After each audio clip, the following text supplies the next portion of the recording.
Hello friends, नमस्कार, जय जगन्नाथ।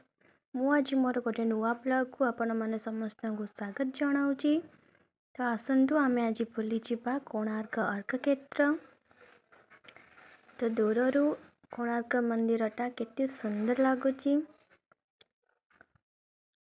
ए कोणार्क मंदिर लेफ्ट साइड रे जो घर अच्छी सेटा होची अर्कक्षेत्र। तो चलंतु बुली जिबा अर्कक्षेत्र आउ आसतु देखिबा।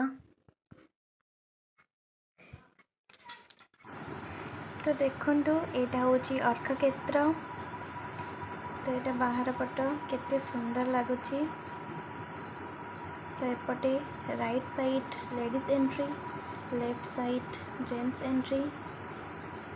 तो चलंतु आमे एबे भीतर को जिबा।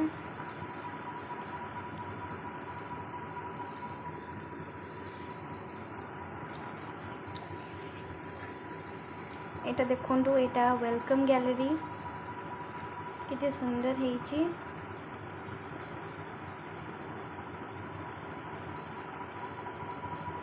तो एटा देखंतु पत्थर रे केते भलो भाबरे कारुकार्य हेची, बहुत सुंदर देखा जाउची। ये होचंदी सूर्यदेव।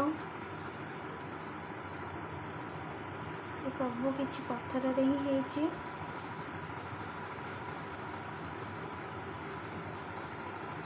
तो एटा होची टिकेट काउंटर। तो आपण एठी ऑनलाइन भी पे करि परिबे। तो ये 50 टंका मूल्य रे आपण भीतर को एंट्री करि परिबे। चलंतु आमे एबे भीतर को जिबा।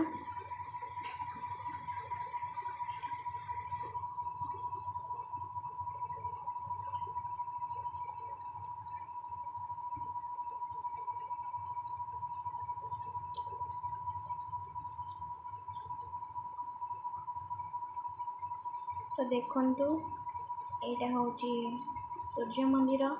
तो आगर कहा जाए जे सूर्य मंदिर आगर एमिति ही थिला।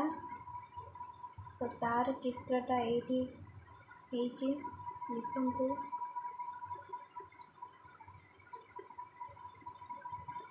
आपण सब किछि सूर्य मंदिर डिटेल्स म्यूजियम रे पाई परिबे। तो एठी जहाँ सब अच्छी ओडिशार अन्य मंदिर बाबद एठी डिटेल्स अच्छी। ओडिया, इंग्लिश एंड हिंदी रे भी अच्छी। आपण चाहिले एठारू सब मंदिर डिटेल्स पाई परिबे।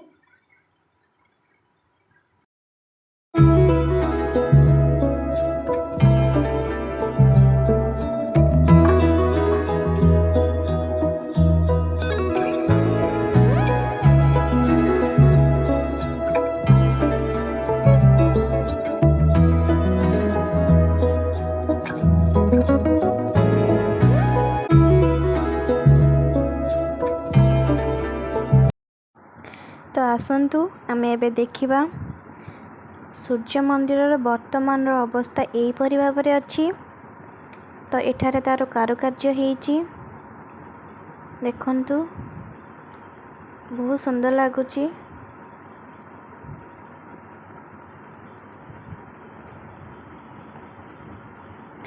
तो आपण जेबे बुलिबा को आसीबे अर्कक्षेत्र म्यूजियम, तो सूर्य मंदिर सबू डिटेल्स पाई परिबे। तो आसंतु मु आपण को आउ किछि डिटेल्स देखौची। चलंतु आमे एबे देखिबा।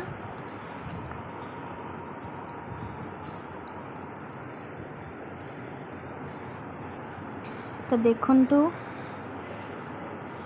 एटा होची अरुण स्तंभ।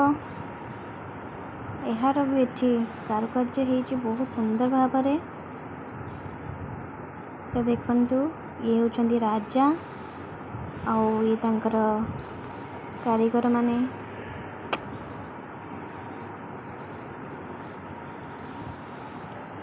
देखंतु ये होची सखी, केते बढ़िया लगुची, केते सुंदर हेची। तो आपण मैंने जदि आसबे बुलवा तो इच्छा ही हेनी माने छाड़ी जावाई। तो देखंतु वाओ केते बढ़िया लगुच।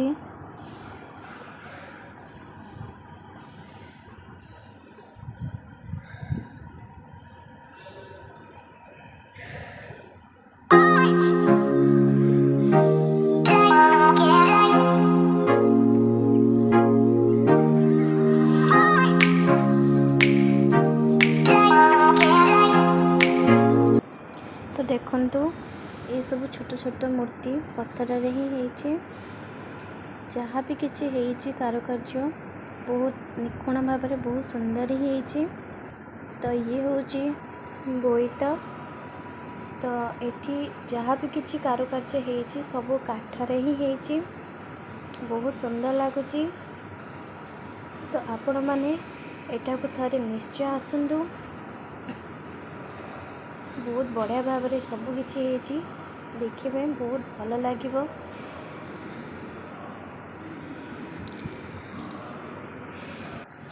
तो एटी आपण माने कोणार्क मंदिर हिस्ट्री विषय जानीपर। तो ये 20 मिनिट शोज हुए। तो आपण मैंने निश्चय थे ये देखिकी जी, बहुत भल लगे। तो यहाँ हूँ भितर बाहर को आसवा बाटटा। तो आपण मैंने भितर बाहर को आसला एमती किसी ब्यूटीफुल प्लेस देखा पाइबे।